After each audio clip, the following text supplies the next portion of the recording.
Most of the vertical jigging presentations that we're going to do are going to be with 2 rods. Most states allow you to use multiple rods, and you can cover a lot more water with you can cover a lot more water running 2 rods.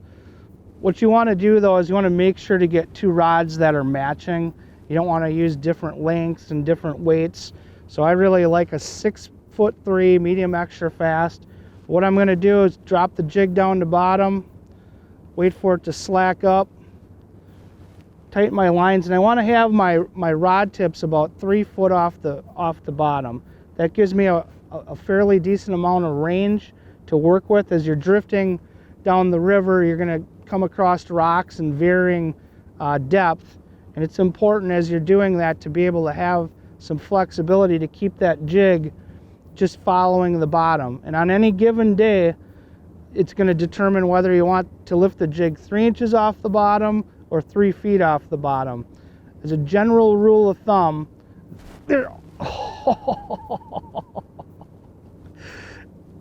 it's hard to do a tip when they keep trying to rip the rod out of your hand.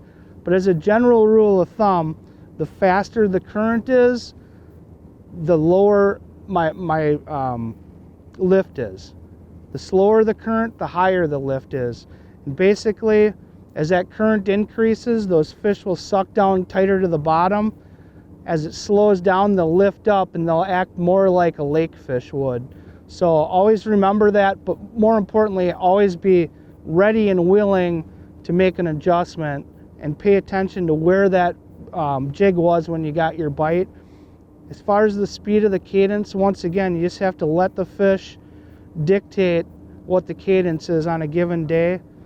One mistake that I see a lot of people make in vertical jigging is they're constantly bottom checking.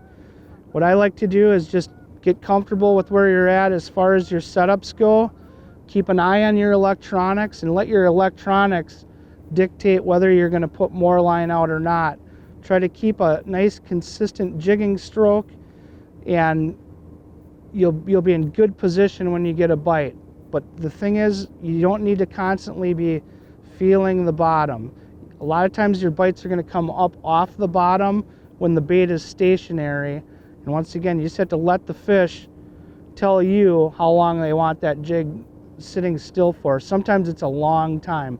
What we found here this week was the fish definitely wanted a little bit slower and more of a longer pause. So that's a really important thing to pay attention to when you're vertical jigging.